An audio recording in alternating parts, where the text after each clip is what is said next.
Welcome to Anu's kitchen Telugu. Mushroom తో మనం ఎన్నో రకాలైన ఐటమ్స్ తయారు చేసుకుంటూ ఉంటాము. కానీ ఈ రోజు నా ఫేవరెట్ మష్రూమ్ మసాలా కర్రీ తయారు చేసే విధానం షేర్ చేయబోతున్నాను. దీంట్లో ఒక సీక్రెట్ ఐటమ్ వేసి తయారు చేయడం వల్ల చాలా టేస్ట్ గా ఉంటుంది. రండి ఇది ఎలా తయారు చేయాలో చూసేద్దాము. ఈ వీడియోకి వెళ్ళే ముందు ఇప్పటి వరకు నా ఛానల్ ని సబ్స్క్రైబ్ చేయని వాడు ప్లీజ్ సబ్స్క్రైబ్ చేసుకోండి, లైక్ చేస్తూ ఉండండి, వీడియోని నలుగురికి షేర్ చేయండి. ఓకే ఫ్రెండ్స్, రండి ఇది ఎలా తయారు చేయాలో చూసేద్దాం.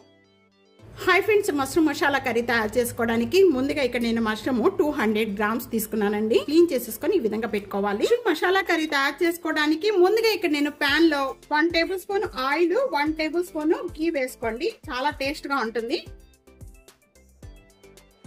యాలకులు, దాల్చిన చెక్క, అలాగే ఒక 1/2 టేబుల్ స్పూన్ జీరా బాగా వేగిపోయాయి. ఇలా వేగిపోయిన వెంటనే కూడా 200 గ్రామ్స్ కి నేను ఇక్కడ మీడియం సైజు 3 ఆనియన్స్ తీసుకున్నాను. ఇవన్నీ కూడా పీసెస్ కట్ చేసేసుకొని దీంట్లో వేసేసుకోవాలి. ఉల్లిపాయ పచ్చి స్మెల్ పోయేంత వరకు కూడా బాగా వేయించుకోవాలి మీడియం ఫ్లేమ్ లో పెట్టి. ఉల్లిపాయ ఇలా వేగుతూ ఉండగానే 1 టేబుల్ స్పూన్ సాల్ట్ వేస్తున్నాను. పచ్చి స్మెల్ పోయేంత వరకు కూడా బాగా వేయించుకోవాలి ఉల్లిపాయ. ఈ విధంగా కలర్ చేంజ్ అయిపోయిన వెంటనే 1 table spoon ginger garlic paste వేస్తున్నాను. దీనిలో కూడా పచ్చి స్మెల్ పోయేంత వరకు కూడా వేయించేసుకుందాం. జింజర్ గార్లిక్ పేస్ట్ మంచి స్మెల్ వస్తుందండి. వేగిన వెంటనే కూడా ఇక్కడ ఒక్క టమాటా, ఈ టమాటా కూడా సాఫ్ట్ అయ్యేంత వరకు కూడా వేయించేసుకోవాలి. ఇక్కడ టమాటా అంతా కూడా బాగా సాఫ్ట్ గా అయిపోయిందండి. లో ఫ్లేమ్ లో పెట్టేసుకొని ఇప్పుడు మసాలాలన్నీ కూడా వేసుకుందాము. 1/2 టేబుల్ స్పూన్ పసుపు, 1 టేబుల్ స్పూన్ కారం వేస్తున్నాను, 1 టేబుల్ స్పూన్ ధనియా పౌడర్, ఒక 1/2 టేబుల్ స్పూన్ రోస్ట్ చేసిన జీరా పౌడర్.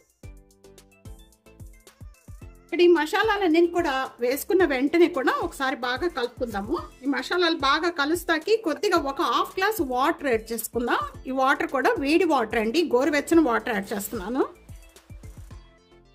ఇలాగా మొత్తం కూడా మసాలాలు వేసిన వెంటనే కొద్ది గోరువెచ్చని వాటర్ యాడ్ చేయడం వల్ల మసాలాలన్నీ కూడా బాగా కలుస్తాయి, కింద మాడిపోకుండా ఉంటుంది. మూత పెట్టేసేసుకొని గ్రేవీ ఆయిల్ సపరేట్ అయ్యేంత వరకు కూడా బాగా మగ్గించేసుకోవాలి. ఒక 2 మినిట్స్ వరకు చేద్దాం. ఈ విధంగా మసాలా అంతా కూడా బాగా మగ్గిన తర్వాత అప్పుడు మనం 1 కప్ అనేది దీంట్లో పెరుగు వేసుకుందాం. ఇది పుల్లటి పెరుగు కాదండి, ఫ్రెష్ గా ఉండే పెరుగు వేసుకోవాలి. ఏం లేకుండా ఈ పెరుగులో అంతా సాఫ్ట్ గా ఎంతవరకు కూడా బాగా కలుపుకోవాలి. ఈ మసాలా అంతా ఈ విధంగా ప్రెస్ చేసేస్తారంటే మొత్తం కూడా మంచి స్మూత్ గా అయిపోతుంది. వరకు కూడా ఇదంతా కూడా పెరుగు అంతా కూడా సాఫ్ట్ అయ్యేంత వరకు కూడా బాగా కలుపుకోవాలి. ముందుగా మనం క్లీన్ చేసుకుని ఈ మష్రూమ్ అంతా కూడా ఇప్పుడు చిన్న చిన్న పీసెస్ కట్ చేసిన మష్రూమ్ అంతా వేసేస్తున్నాను. దీంట్లో నేను 200 గ్రామ్స్ మష్రూమ్ తీసుకున్నాను. మష్రూమ్ క్లీనింగ్ చాలా ఈజీగా చేసుకోవచ్చు అండి. నేను షార్ట్ లో పెట్టాను, కావాలంటే ఒకసారి ఓపెన్ చేసి చూడండి. ఇదంతా కూడా ఈ మసాలా అంతా కూడా ఇప్పుడు దీనికి పట్టించేసేద్దాం. మష్రూమ్ కి మూత పెట్టేసేసుకొని మొత్తం కూడా మీడియం ఫ్లేమ్ లో ఒక 3-4 మినిట్స్ వరకు కూడా మగ్గించేసుకోవాలి. మధ్యలో మూత ఓపెన్ చేసుకొని కొద్దిగా కర్రీని కలుపుతూ ఉండాలండి. మగ్గుతూ ఉండగానే ఈ మష్రూమ్ లో వచ్చే వాటర్ తోనే కొద్దిగా మగ్గిపోతుంది. మనకి కావాలి అనుకుంటే వాటర్ పోసుకోండి లైట్ గా, అది కూడా గోరువెచ్చని వాటర్ పోసుకోవడం వల్ల చక్కగా ఉంటుందండి, చాలా టేస్ట్ వస్తుంది. గోరువెచ్చని వాటర్ యాడ్ చేసుకుందాము. కొద్దిగా అండి, ఎక్కువ కాదు, ఒక 3/4 కప్పు వాటర్ యాడ్ చేసుకుందాము. హై ఫ్లేమ్ లో పెట్టేసుకొని ఒక 3 మినిట్స్ వరకు కూడా ఈ కర్రీ అంతా ఆయిల్ సపరేట్ అయ్యేంత వరకు కూడా మగ్గించేసుకోవాలి. 3 మినిట్స్ అయిపోయిన వెంటనే ఇప్పుడు ఓపెన్ చేద్దామండి. ఈ స్టేజీలో మనం ఇప్పుడు సీక్రెట్ ఐటమ్ వేసుకుందాం. ఈ 15 జీడిపప్పులు మనం వేడి వాటర్ లో పెట్టేసేసుకొని దీన్ని మిక్సీ జార్ పట్టుకొని మెత్తగా పేస్ట్ చేసుకున్న ఈ జీడిపప్పు పేస్ట్ అంతా కూడా వేసుకోవడం వల్ల మష్రూమ్ మసాలా కర్రీ చాలా టేస్ట్ వస్తుందండి. ఈ సీక్రెట్ ఐటమ్ వల్ల చూస్తున్నారు కదా, కలర్ కూడా చూసారా ఎంత చేంజ్ అయిపోయిందో. దీనివల్ల మనకి గ్రేవీ చిక్కపడుతుంది, టేస్ట్ వస్తుందండి, చాలా టేస్ట్ గా ఉంటుంది. మనకి రోటీ, పుల్కా, నాన్, చపాతీలోకి వీటన్నిటిలో కూడా బాగుంటుంది mushroom curry. 1/2 table spoon garam masala powder వేస్తున్నాను. 1/2 టేబుల్ స్పూన్ కస్తూరి మెంతి కొద్దిగా ఇలాగా నలిపేసి మ్యాష్ చేసి వేసుకోవడం వల్ల దీనిలో ఉన్న ఫ్లేవర్ అనేది చాలా టేస్ట్ వస్తుంది.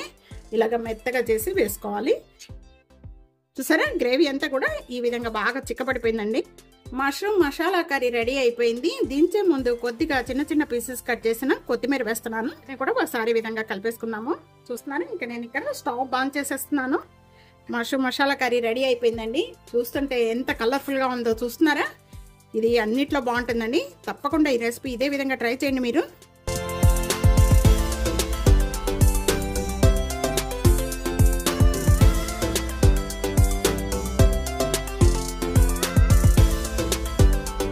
మష్రూమ్ మసాలా కర్రీ రెడీ అయిపోయింది. ఈ విధంగా తప్పకుండా ట్రై చేయండి. చాలా అంటే చాలా టేస్ట్గా ఉంటుంది. ఇది చేసి మీకు ఎలా ఉందనేది కామెంట్స్లో తెలియచేయండి. వీడియో నలుగురికి షేర్ చేయండి, లైక్ చేయండి, కామెంట్ చేయండి.